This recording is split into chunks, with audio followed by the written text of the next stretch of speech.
Hello, my name is Alan Blunt. It's been some time, everybody. Hi. Hey everyone. Yeah, it was funny. Last week I'm recording for my new channel that hasn't gone live yet, a D&D game, and next thing I know, I just hear an alert.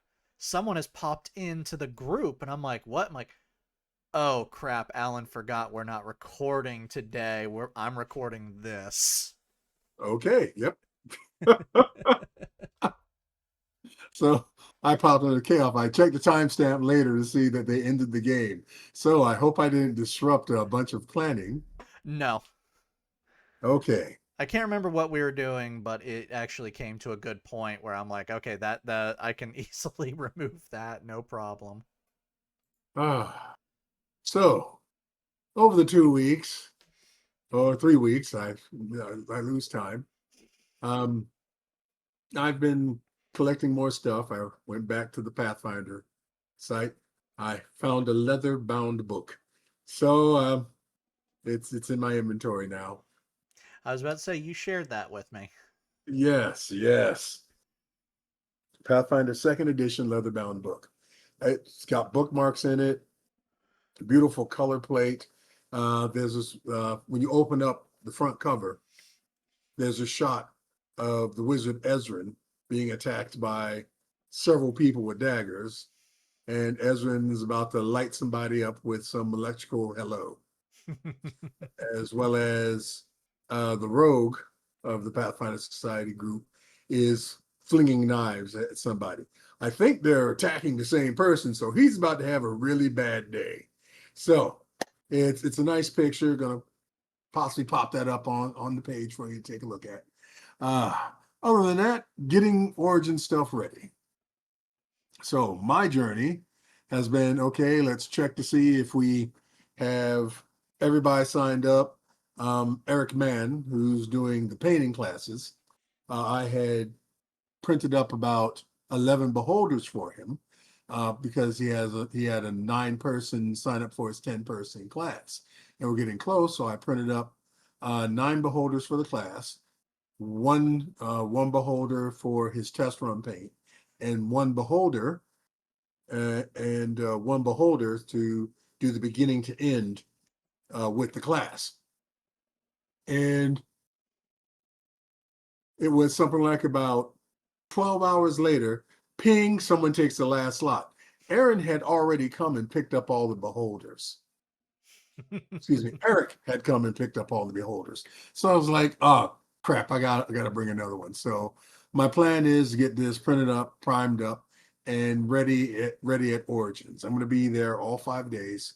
I'm gonna be there Wednesday morning to pick up the badges. I'm gonna be there at about 8 a.m. and go through that process. So I should have everyone's badge with me if they need me. Um, I've also been doing my painting projects on getting the characters and NPCs ready for play. Uh, for the monsters or the big villains, they're fully being painted out. I'm painting a Null Shaman, which I sent a picture over to Aaron. You should be seeing that. And I also did a Fang of Ianagu. Those are the two big bads. Other than that, there's going to be about 12 hyenas, as well as 24, 24 gnolls. And the halfling villagers, I'm doing those in grayscale, which is basically the miniatures just been shaded and highlighted with gray and white to bring out the detail. And my plan with this is that um, since I'm only going to be running the scenario once, I'll be giving all the grayscale models to the players, so they'll have something to take with them to make that pretty neat in the take home. Uh, Also, I got a new toy in. I got in my Saints and Sinners uh, role playing supplement for Savage Worlds. Pinnacle Entertainment Group has what is called the ACE program, in which you can publish uh, scenarios, you can publish books using their rule system, and you can put them up on Drive Through RPG. And Pinnacle Entertainment Group just takes a small percentage of that. The rest is yours. So they have something like about a nice 200, 300 plus Ace products on Drive Through RPG if you want to go check those out. I did promise the writer that I would do a review on it later on so he could see it on the podcast.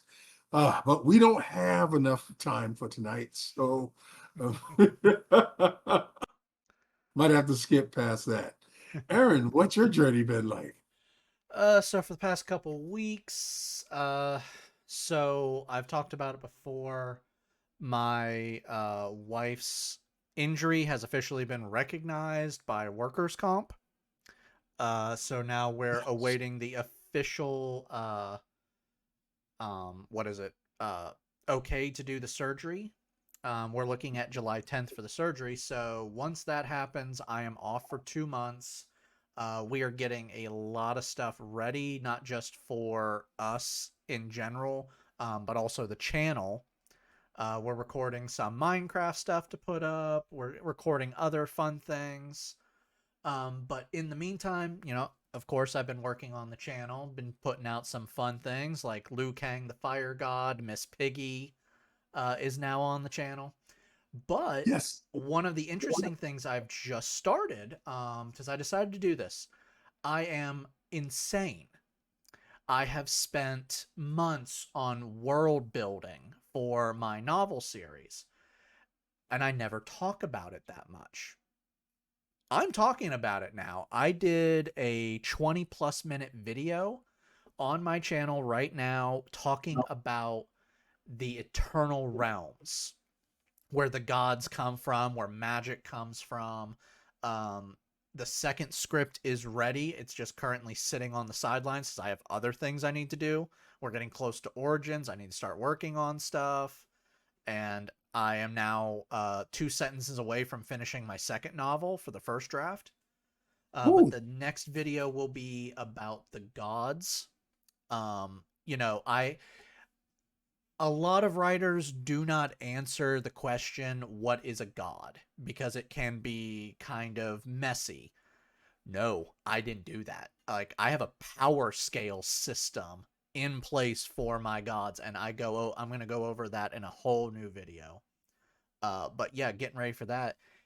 And I got something. I just bought it today because I had completely forgotten that it was out in your local game store. okay. Oh, sorry. My wife is having trouble showering alone, and she just came in and went, I can't do that alone ever again. In pain. And it's Oh actually, no. yeah, I've been helping her shower. That's why I'm going to take 2 months off. But so I had forgotten about this, and it's actually something I wanted to talk about on today's episode. I got Yeah. Ravenlofts. Yes. I forgot that if you are a friendly local game store, you have access to all of these books 2 weeks in advance. So today I'm talking about Ravenloft. I just gonna say, yeah, and you got your Pathfinder right there. I'm not doing a review. There's hundreds of videos up right now on YouTube that are reviews. I just want to talk about what I like about this book, um, and geek out on the things that are brand new. Just I got them open right now on my computer. Oh my god, this is so much fun.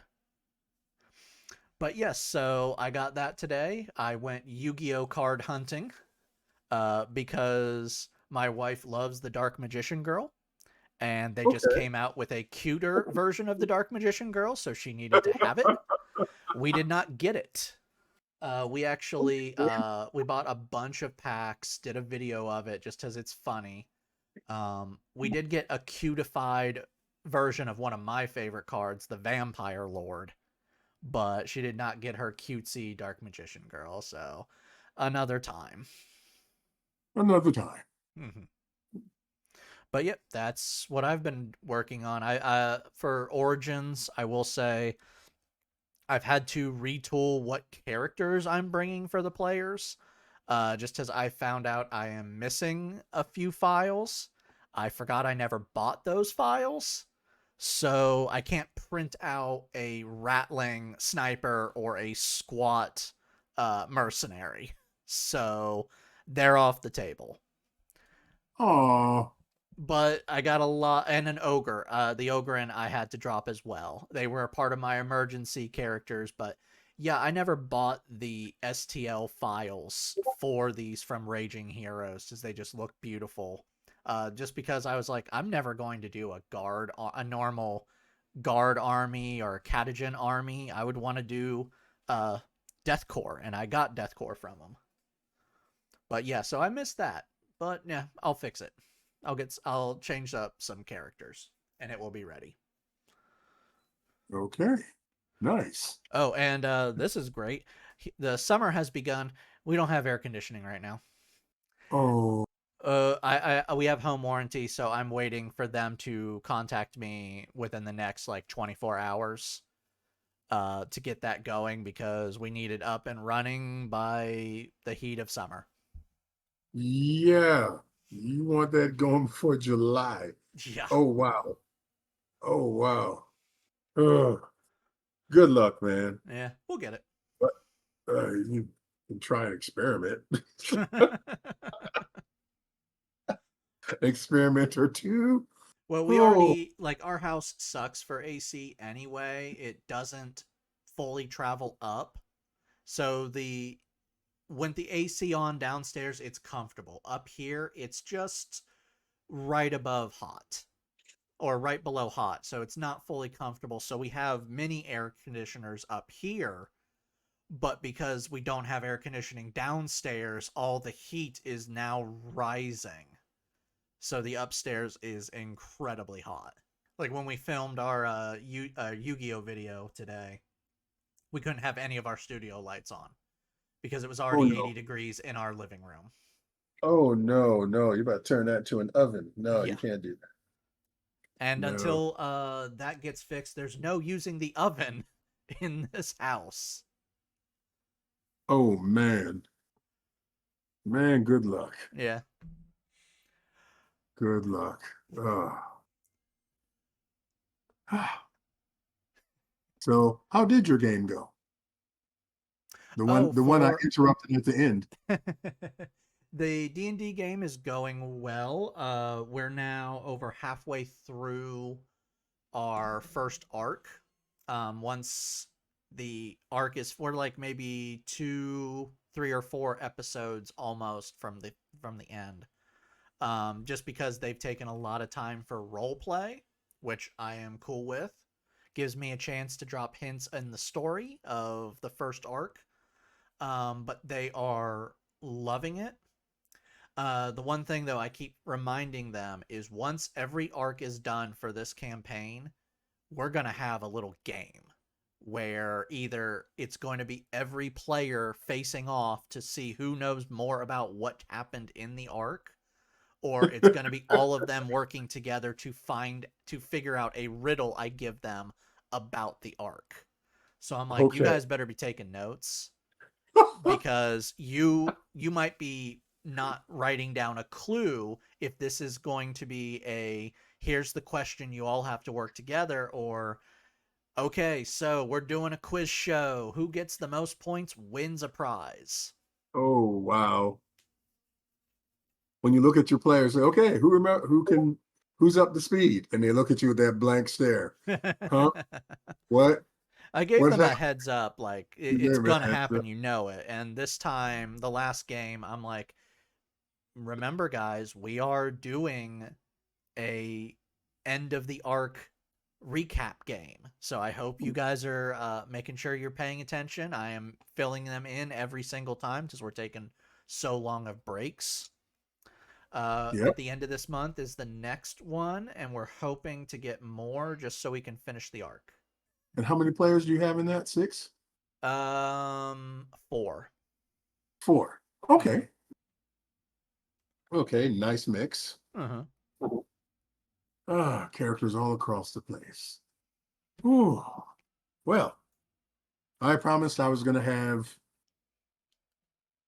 Michelangelo finished for Teenage Mutant Ninja Turtles Savage World style using Big Apple Sewer Samurai, which is an Ace product. That was created by a fan of Savage Worlds, and he decided to put together mute animal mutant characters with martial arts. He's got a nice little 200-page book, and it's been very helpful in putting the characters together. I also will be using Big Trouble on Ghost Mountain. That's from Pinnacle Entertainment Group, Savage Worlds, as well as the Savage Worlds Adventure Edition player book. So let's go ahead and let's give you Leonardo. Leonardo is the leader of the team. I'd And like to point out something, Alan. This is funny. At the start of this, you said Michelangelo, and I yes, I knew did. we already did Michelangelo, but I'm like, I Yes, we wonder have. how long he's going to carry into this, and then you switched to Leonardo. That's just Then funny. I switched to Leonardo. Michelangelo, we already did. He wears the Yes. orange scarf. I'm not doing the turtle that's wearing the blue scarf. Okay, but for continuity's sake and for swag's sake, all the turtles when they came out by Eastman and Laird were wearing red. Now Leonardo's a turtle that is armed with two ninjatos. That's what he's supposed to have. In other written items, they've been defined as katanas. Uh, so basically, anybody who sees two swords, martial arts, they must be katanas. Nope, these are ninjatos. But we'll go ahead and use the rules for ninjatos for Leonardo, which are basically short swords.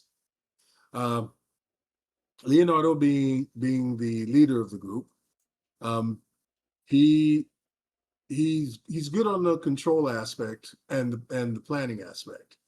I I don't know why he was given the two katanas. Excuse me, ninjatos.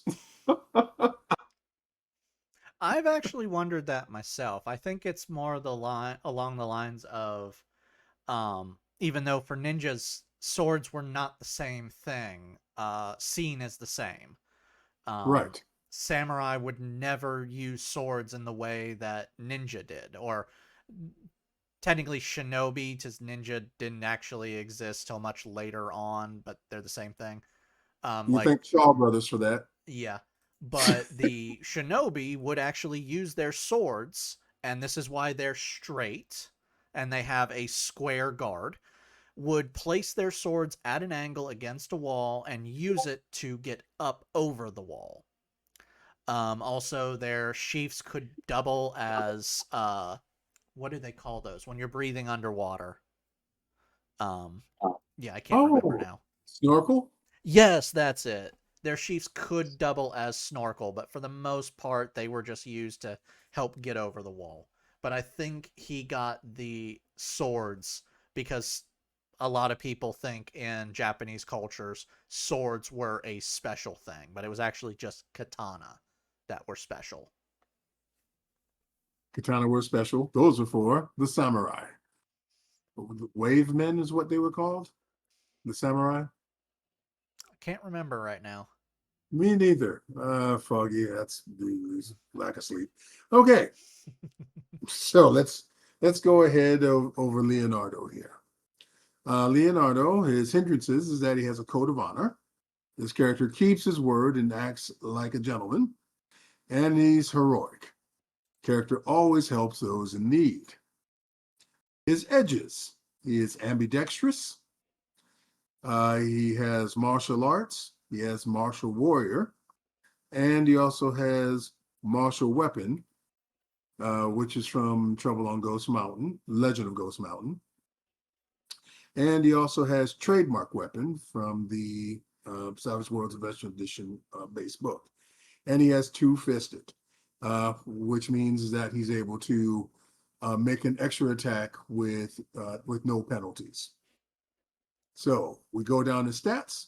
His agility is a D8. That's normally this is my expert level. Smarts D6 professional, Spirit D6 professional, Strength D6 professional, and Vigor D6 professional. He has an athletics at a D8 expert level. He has battle planning or battle at a D6 professional level. Um, his basic common knowledge is at a D6 professional. His fighting is at an expert level. His notice is at professional. Persuasion is at professional. And his stealth is at D8 expert because he's a ninja. His derived stats, pace of 6, parry of 6, and he has an 11 toughness. His gear, we go down his weapons and attacks. Unarmed, he does D6 strength plus D6 for his martial warrior, and he's +2 to hit with it. His ninjatos, he's got one in each hand.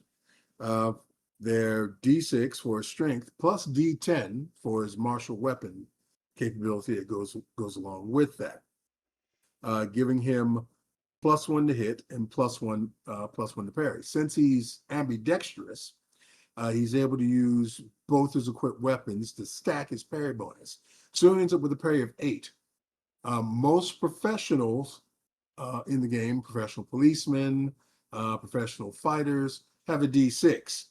Having his parry of D8 is very challenging. You can possibly get it if you do roll, if you do manage to ace the dice, and if you ace the dice, you get to explode it and add another die roll to it. So it's possible to hit him, but it just shows that he's using these weapons to basically keep everybody back efficiently. It's Yeah. funny that you just brought that up. I was actually really hoping you would say that too. Um, for a new character I'm doing, I actually had to cut it out because it just rambled on in the script.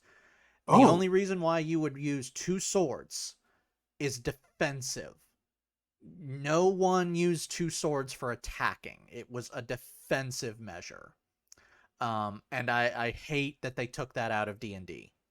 They're actually in 5th edition. There was a feat that you could do that if you had 2 weapons, you became defensive and you could block with it and to get a higher AC. They took it out in the new edition. It pissed me off. But yeah, I love the fact that you just said since he has 2 swords, he can be defensive with them. Like oh yes. that makes the sword lover in me happy. There you go. Now you're gonna make all these two weapon fighters so angry because you said that. But I will but die I on the don't hill. care. I don't care. He's chosen his hill to die on.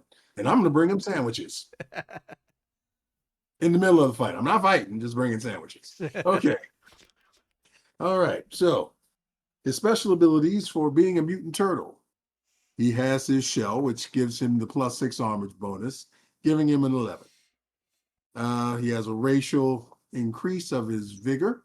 Since he is a reptile, he's resistant to heat.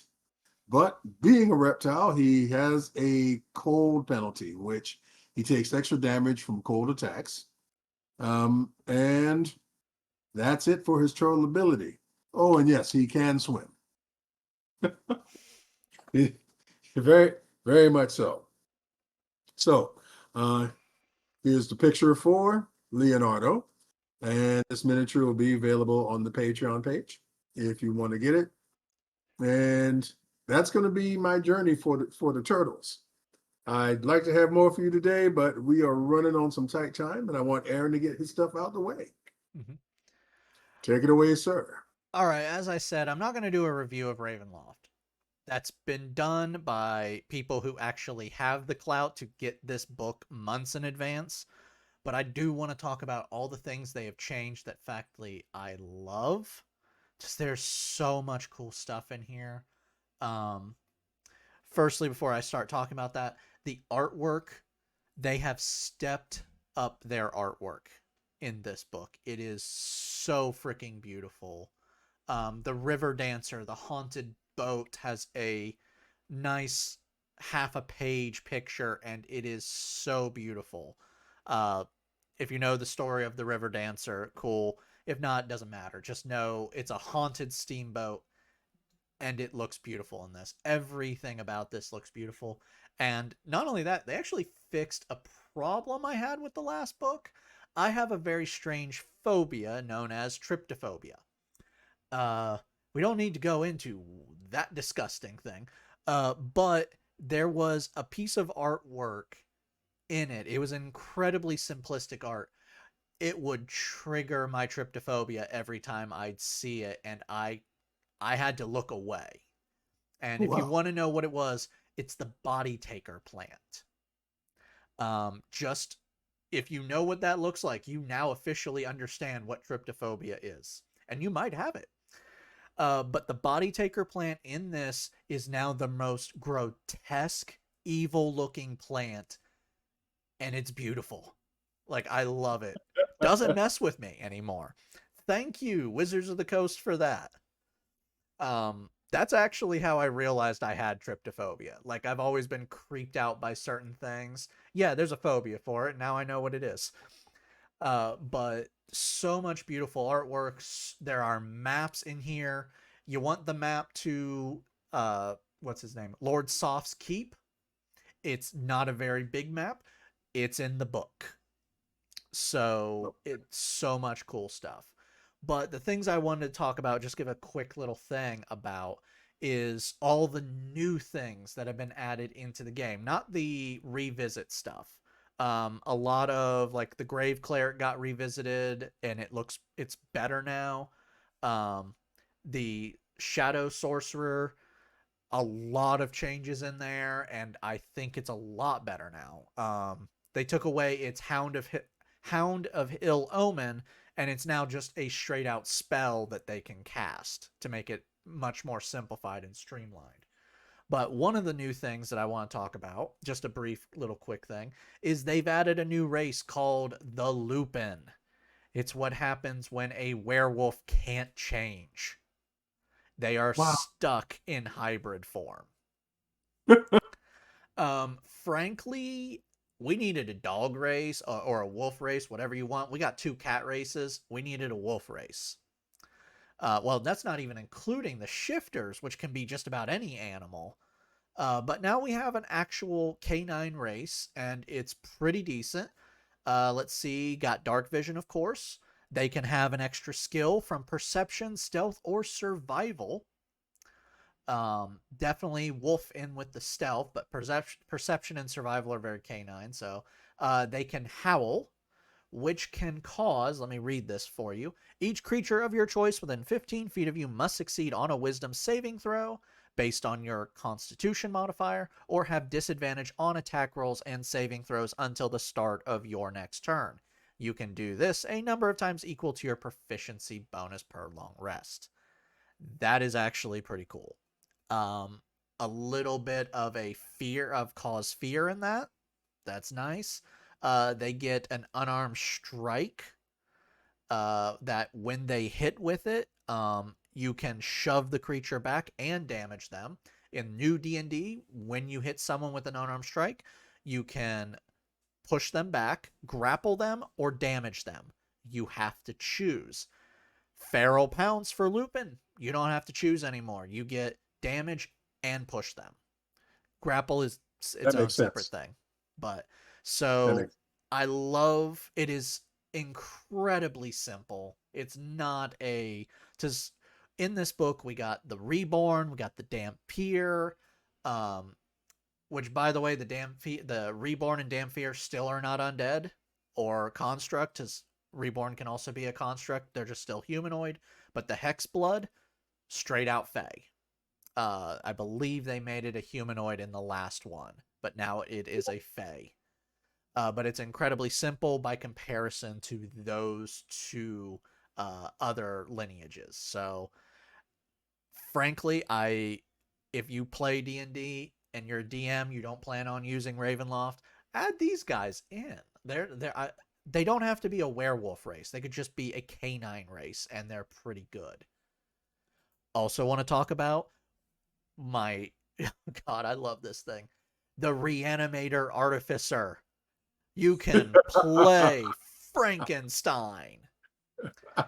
And it literally, that's literally what it is. You get to summon a undead construct to help you fight, and it lasts, I believe, until a long rest ends.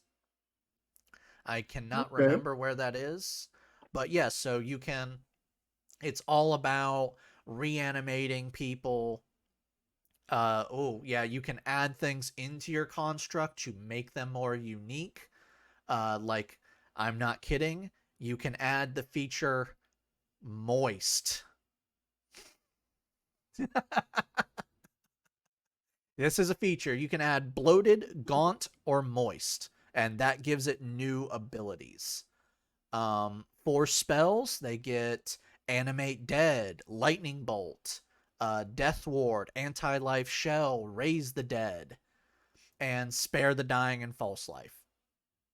Pretty good. I love Artificer is one of my favorite classes because as I've stated before, I'm not a high fantasy fan. I like uniqueness, and the Artificer is so unique, and I really love it. And the Reanimator is The so much Reanimator. fun. And let's face it, a lot of you are probably going to use this to play a certain med school student that That's what might Mr. like Wet. to inject things into whatever he can. Glowy green works. But the next one, my other favorite class is the Ranger. I'm always going to love the Ranger. They're just a straight out killer. I'm so happy they took away. Like, a Ranger can be an outdoors character, but they took away all the, we're only an outdoor character. It is now much more um, versatile. I don't like the fact that uh, the entire class is just based on Hunter's Mark, just because a lot of people, really don't need to use Hunter's Mark in their Rangers, but now all Rangers just get it, and it's almost half their abilities are based on it.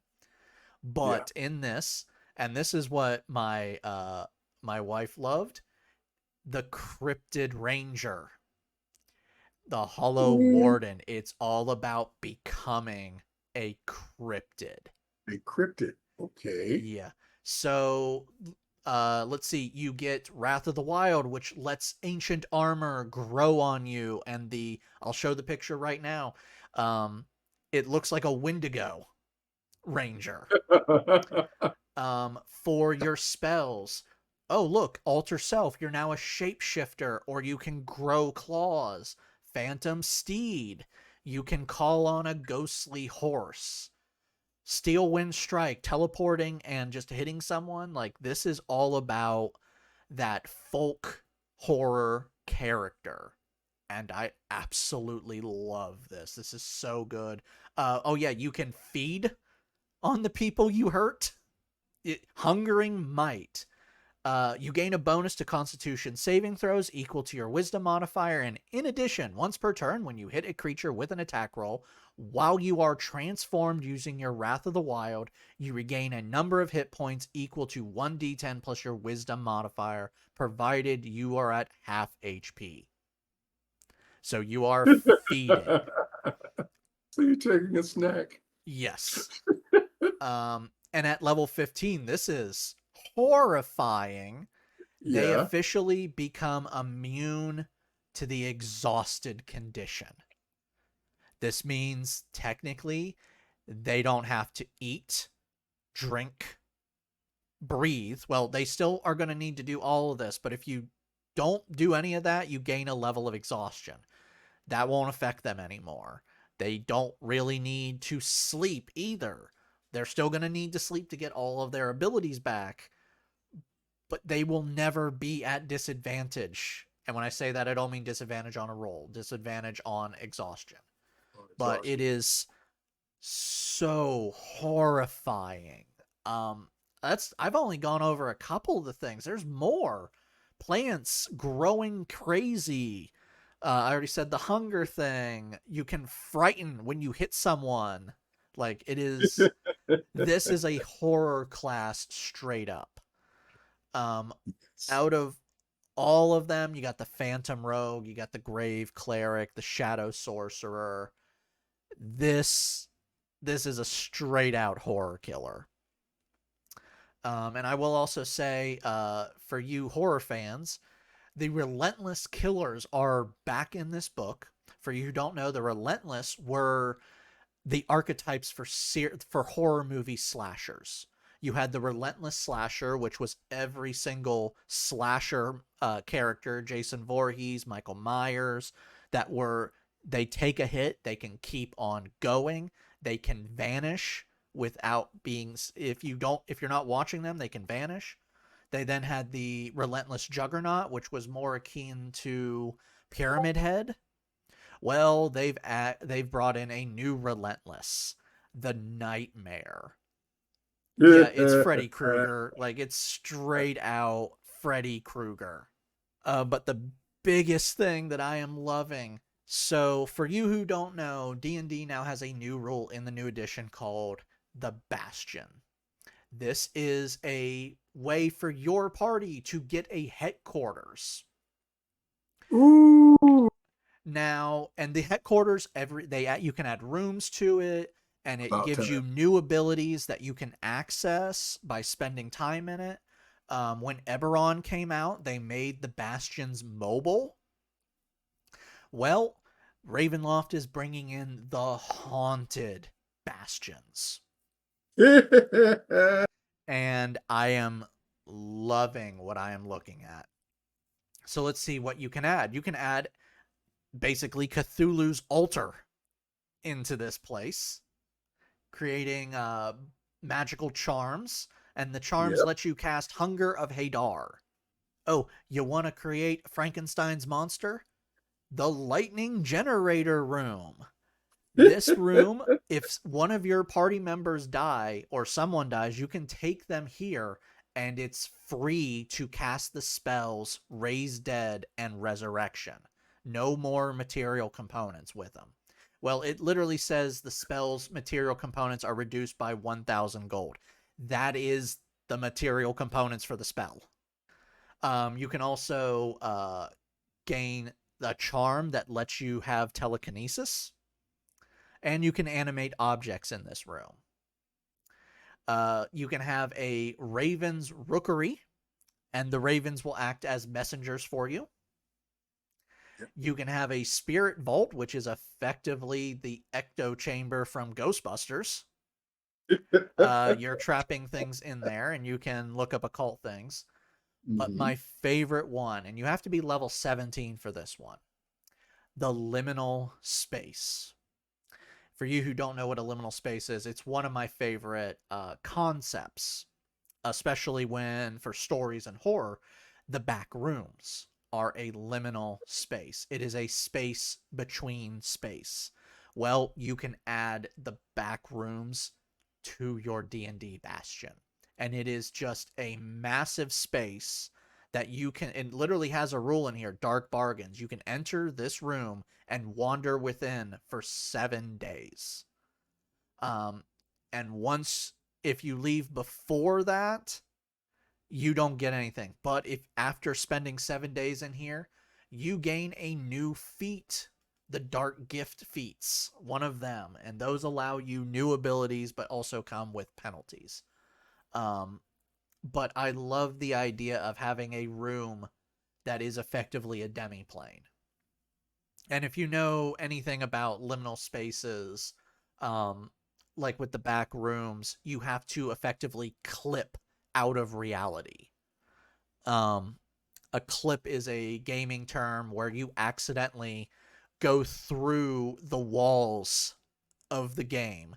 You no longer are bound by it. You can go underneath of it or above it, and everything is just you're seeing the programs. You're seeing things that were never actually put into the game.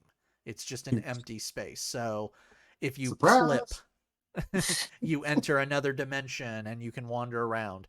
They've added liminal spaces. With the last book, they cut it out of this, which I'm upset with. They added a very unique magical item called a trap. It was a magical trap. And if you're a horror movie fan, you're going to recognize it instantly. It is a demonic looking figure with 4 wings. And it's called The Idol of the Lower Aerial Kingdom, I think. It is the idol of something. It's a reference to Exorcist. And if you look at it, you can become possessed by Pazuzu. Nope. They Nope. added that in the last Ravenloft book. It's not in this book. I'm still going to fricking use it. Well, you're a GM. You control the universe. Oh, Use yeah. it. Pazuzu is horrifying in D&D. I have his stat block. He just does whatever he wants. Yeah. But yeah, like Yeah.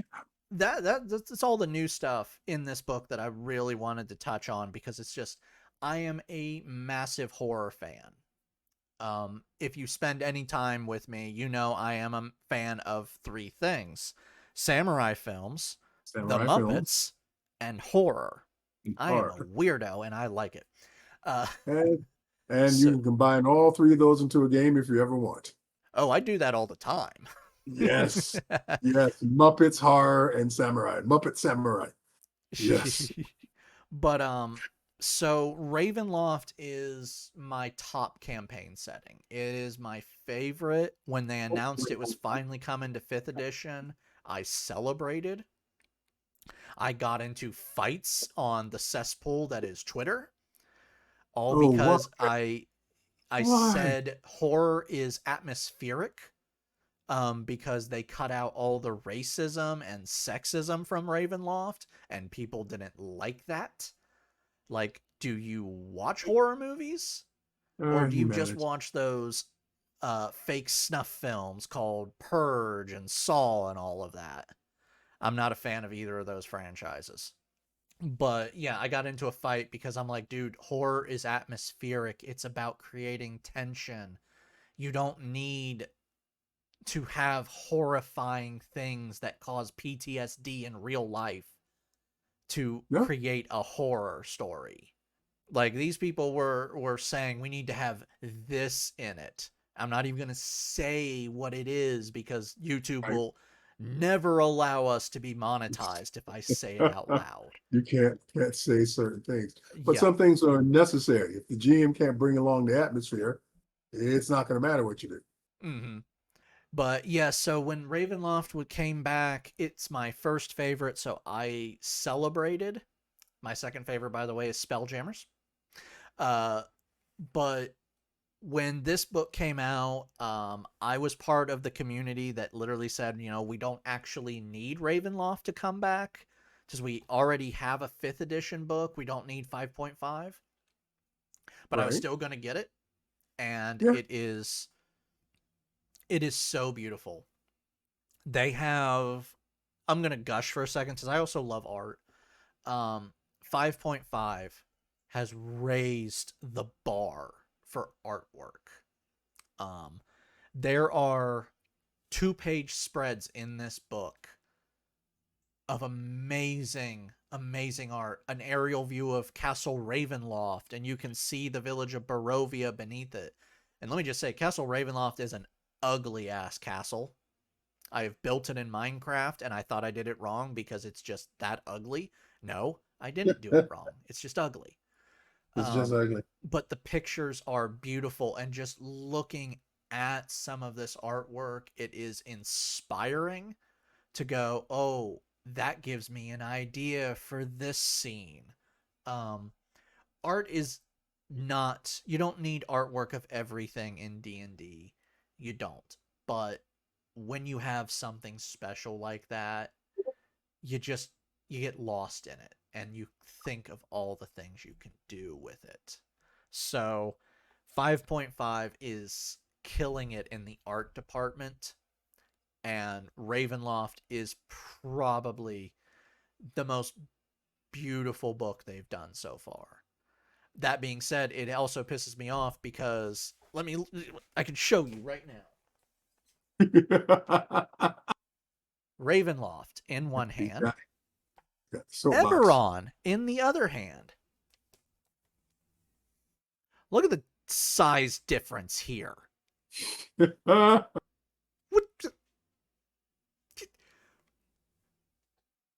Eberron has flying ships. That Yep. deserves a giant section. And it does have a giant section for that small of a book. I swear, if they bring back Spelljammers for 5.5 and it's a small book, someone's dying. But yeah, so that's all I have to say about that. I just wanted to geek out and gush over the beautiful art and all this new horror stuff, because the horror nerd is happy. Nice. And that's some good gushing. Last thing I want to talk about, identify the player and how to correct the player. I want to go over that role player that shows up at the game, the guy who believes he knows all the rules and wants to police all the other characters. We're going to call him the Inquisitor. The Inquisitor, he comes in with a little bit of arrogance. That's needed sometimes for a character. But instead of focusing on his character and what his character can be doing, he wants to go ahead and tell other players what they can or cannot do. And sometimes we'll get all serious about it. The Inquisitor will also sometimes come to heads with the GM. That doesn't make for a conducive gameplay or fun time. So, how to handle the Inquisitor? One, don't correct the Inquisitor during the game. Okay, you want to take care of this either pre-game or post-game. Advise the person who's acting the role of Inquisitor is like, love how you play your character, you know the rules, you're good and all that, but any game rules calls, I'm to be addressed on that. Not you. And if I feel that a player needs correction on something, that's up to me, not you. We're here to have fun. And plus, dude, I want you to have fun playing your game. I don't need you worried about what everybody else does. If I feel it's disrupting the game, I'll take care of it. But you want to do this pre-game or post-game. If it's pre-game and the player does not want to play after that, okay, you can adjust for that. You're a GM. If he does want to play, okay, you've come to an understanding. This doesn't mean that you yell at the person. This doesn't mean that you talk down to the person. Come to an amiable agreement. If he feels there's a rules violation, I tell him at a time, any rules violations, believe me, I'm taking note of it and I will take care of it. Don't you worry about it. Don't go around pushing other people around. Nobody likes that. Nobody likes that at all. So also slide the Inquisitor some candy, food, beer, whatever. Not saying you have to bribe him every game, but sweetening the pot might help. Might help. Two things might happen after your discussion. The Inquisitor might start showing up, or the Inquisitor might understand. Is it a loss for you if the Inquisitor leaves? Most of the time, no.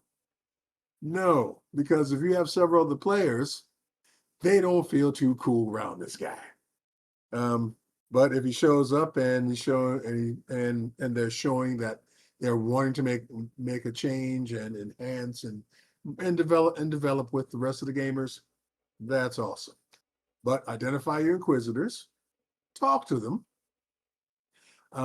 let them know that you would like to see them continue and play, but they cannot disrupt and try to control other players. That's it for my identifier. Aaron?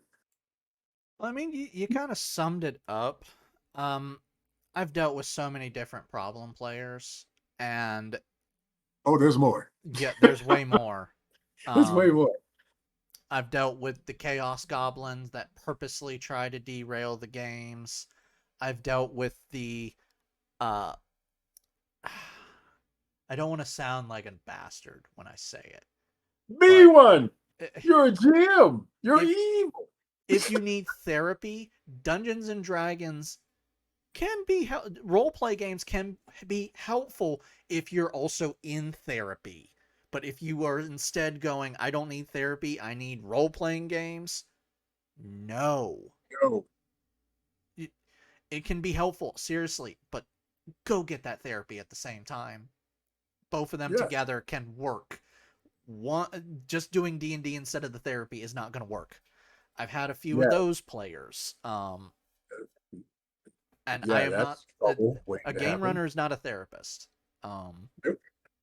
I've had to get into arguments because of that, because they were not happy with how the game was going because they needed it to work out some issues.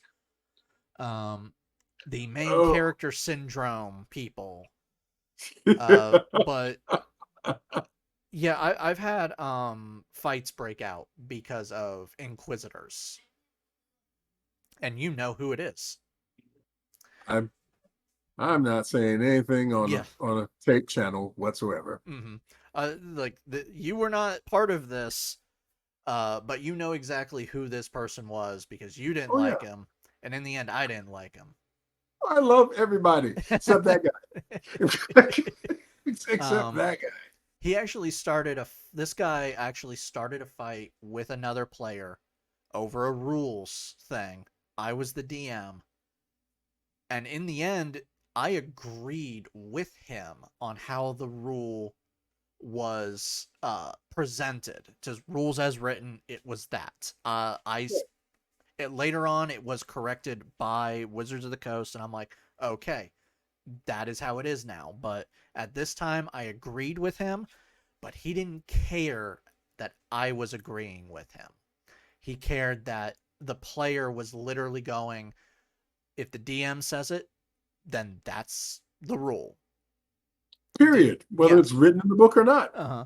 And the other player was like, if he agrees with you, I will accept it. And I did agree with him, so he's like, then I accept it. That's what made him angry. That it was my call, Right. even though we were on the same page of the rule. Right. Um, but that being said, I should have guessed this was coming because he did not like this player, and he purposely the day before went, hey, who's in your D&D game tomorrow? And I said this player's name. He's like, I'll join you.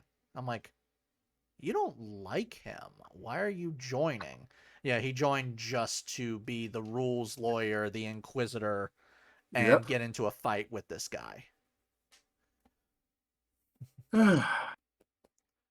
as I scratch Sasha and cause her leg to twitch, and it shakes my desk. Hey, Sasha. Oh, Hey, she's just like, puppy. what the hell was that?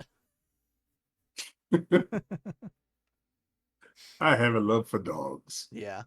Ah, But yeah, there's a lot of problem players, but the Inquisitors, I've had a few of them, and they're hard to deal with in game. Out of game, it's different, but in game, it is disruptive as they try and take over.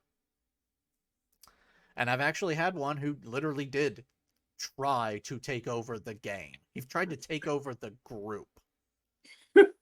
Except no one liked him. So instantly ah, everyone was like, Aaron's in charge of the group. We're gonna do what he says. yeah. And the thing is, respect your DMs. Mm-hmm. They've gone through the time to create the campaign. Some have gone through about several months of putting pen to paper or or finger to keyboard. Either way, respect your DMs. Mm-hmm. Um, they go through a lot trying to keep the game organized, setting up your atmosphere, putting together all your NPCs.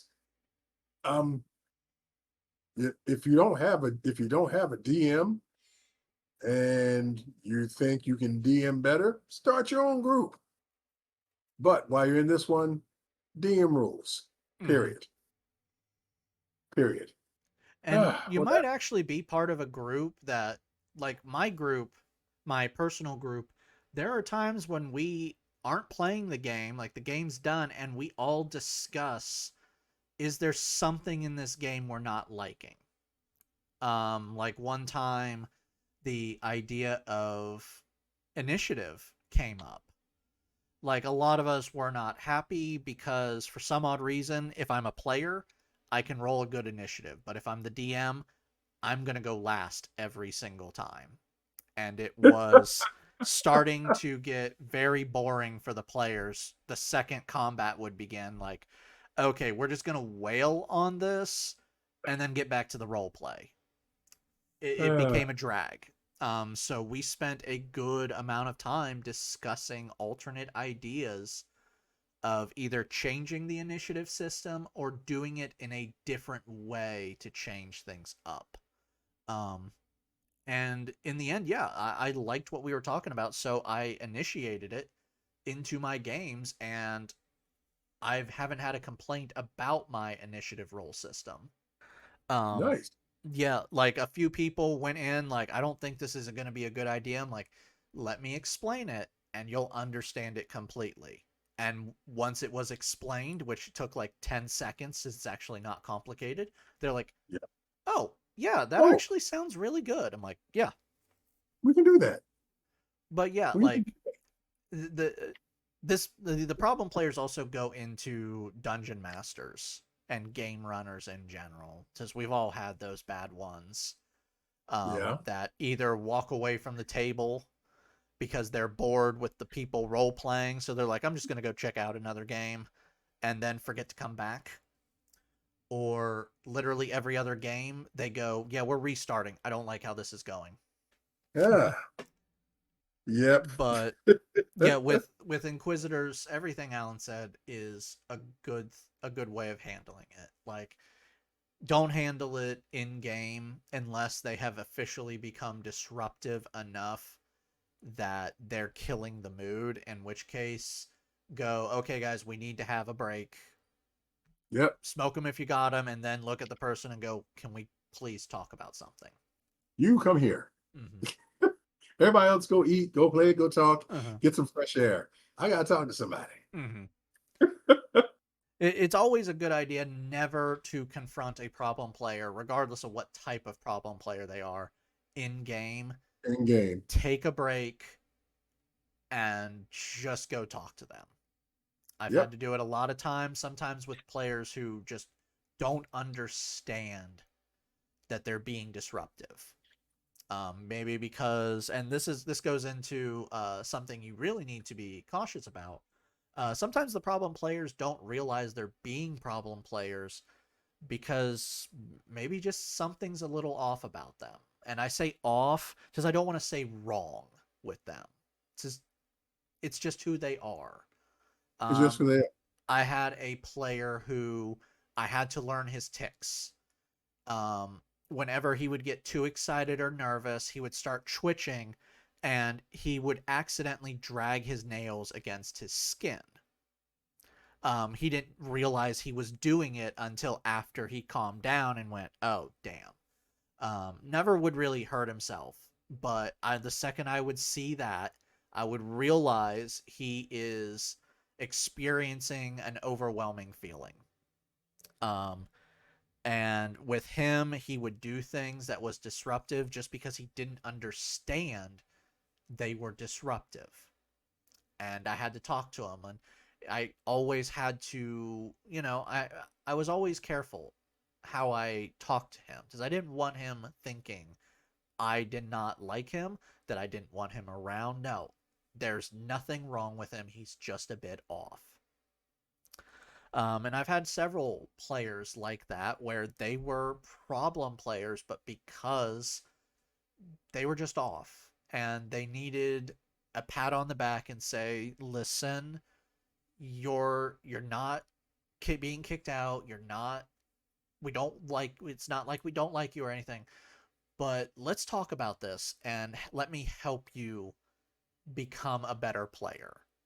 So that way you can have the fun that you really want without feeling like you're dragging things or everyone doesn't like you. Like, let me help you. And then there were those problems who were just problems to be problems. Um, but trust me, just talk to your players if they're being a problem, and you will quickly realize if they are a problem or they're just off. and they just need you to be there and say, well, I am going to be your advocate for this game. Talk to me. Let me figure out your limits. Let me figure out the player's limits, and let's work together so that way you can enjoy this game and feel a part of it. What if I show up with a T-shirt saying "I am the drama"?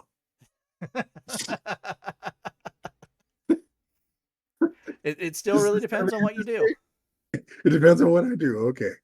Okay. Don't call the police. All right. So We could definitely do an entire episode of role play horror stories. role play hard But stories. between the two of us, like Ah. Oh yes. Oh yes. Ah. Oh, that's it for me tonight. Thank you for listening, everybody. Thank you for tuning in once again. Love to get some feedback from you soon. mhm. Thank you all for joining us. Thank you for enjoying the channel so far. Um, I keep saying it, but the analytics are great. It shows that you guys really do enjoy. We've only had one severe drop, and that was just, it seemed random. So whatever was going on in that episode, no one was really interested. But every other episode has been consistent across the board with analytics. So I'm very happy to know you guys are enjoying this. Thank you. Thank you. Any suggestions? Throw them in. Hit that like button and give us some comments. I'm so happy Aaron got this Ravenloft book and is enjoying the artwork. I have succumbed to my leather-bound addiction. I just wish I could take this book to work tomorrow and read on my break, but you can. oh no, like this is Who's gonna my stop you? job. It takes too much time, and I'm in a truck most of the day or in buildings with no air conditioning. And we're into the crunch point, and I'll be gone in a couple weeks, so I got to get some stuff done. So I'll be reading. That being said, I will be reading this book before bed almost every day until I've memorized it. And next show I'll have for you, I'll be doing a review of Saints and Sinners. Based in Savage World Sci-Fi. And we'll go over the other player to identify. And I'm going to go over the distracted. That's going to be fun. Like I said, we could do an entire series on horror stories for days. Oh yeah. Oh yeah. So, and not only that, give help on how to deal with that. how to deal with the distracted. Yep. Don't throw physical items at the distracted. Okay. Anyways. Talk to you guys again. See you next time. See you next time.